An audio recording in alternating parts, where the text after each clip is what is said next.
The first season of House of the Dragon will soon draw to a close after reviving so much of what fans loved about its predecessor, Game of Thrones, while adding more to the beloved series' history. With fresh new heroes, a more streamlined story, and more dragons, the show has revitalized everything about the franchise. But it isn't just heroes that the show has introduced. House of the Dragon has also brought new villains such as Aemond forward, and it has given him the biggest dragon in the world. Yet while book fans may know a lot about Vhagar, there's still a lot left for show fans to know. So let's talk on 10 facts about Vhagar only book readers know.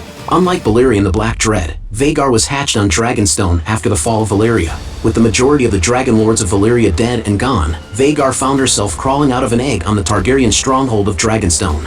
From there, she would live a long and storied life, eventually growing to become the largest living dragon during House of the Dragon. Yet Vhagar lived most of her life in the shadow of Balerion, who was far larger and far more fearsome than Vhagar would ever grow to be. While Westeros is now known as the Seven Kingdoms, it was not always the combined nation that fans know it as today.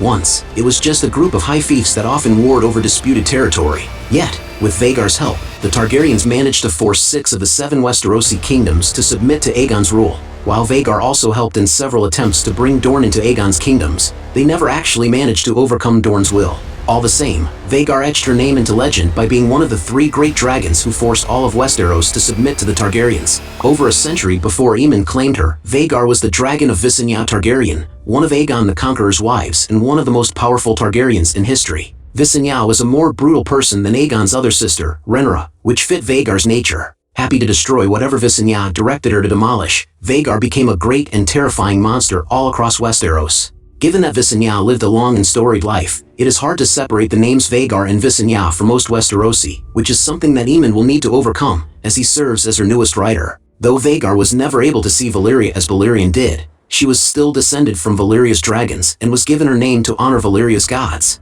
While not much is known about this god, Daenerys often reflects upon Vhagar's namesake. Vhagar's name is a mark of how far House Targaryen has shifted from the days of her hatching. In many ways, the house has completely removed itself from its origins. With Targaryens marrying and being crowned under the light of the Faith of the Seven, they have moved far from worshipping Valyria's gods and observing Valyria's customs. While there have been many important battles in Targaryen history, few were as terrifying as the wars during the century of Vhagar's hatching.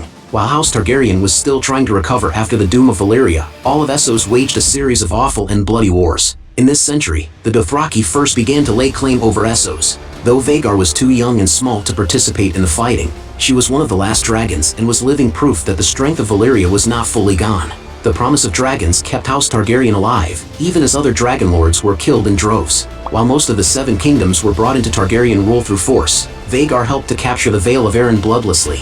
With House Arryn being one of the most important houses of Westeros, it was essential that Vhagar and Visenya bring them into the fold, and that was simple after discovering that King Arryn was a child. All Visenya had to do was arrive at the Eyrie with her dragon. After showing off Vhagar to Shara Arryn, the king's mother, they had the Eyrie and all the Vale without a fight. Visenya and Vhagar even took the little king, now a little lord, on a flight to commemorate their alliance, before returning to Aegon. When the Lannisters and Gardeners took up arms against Aegon, the 3 Targaryens mounted their dragons and met the enemy in the field, where they promptly burned tens of thousands of men. It was one of the most brutal battles in Westerosi history, and it showed just how powerful dragons could be. While Visenya was injured in the fighting, it was a decisive victory for the Dragon Lords. With the Lannisters surrendering and the Gardeners wiped out, 2 more kingdoms were brought into the fold. In the aftermath, the Tyrells replaced the Gardeners as rulers of the Reach, and the 3 living dragons became legendary. When Dorne held off the attacks of Rhaenys, they managed to kill the dragon rider and her dragon. Devastated at the loss of their sister, the Targaryens took up arms.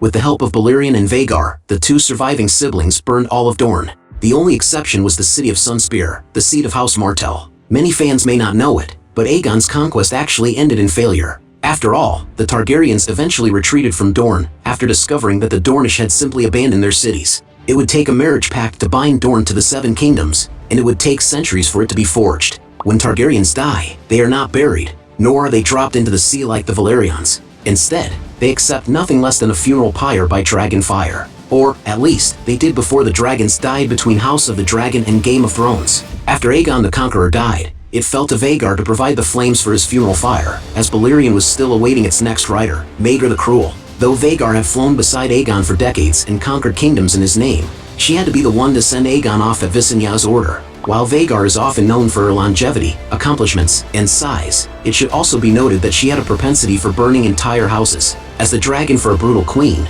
She was often taken into a fight and mercilessly let loose on her enemies. Having burned nearly every seat in Dorne, she also burned the castles of many kings and lords in the Crownlands and Westerlands over the years. Anytime House Targaryen was in crisis, Vhagar was always ready and willing to extinguish entire houses at command of her riders. With Aemond as her newest rider, it is likely that she will continue those habits once more. Let me know what all of you think about everything down below. As always, I want to thank all of you for watching this video. I hope all of you have a great day. I will see you again very soon in the next one. Bye!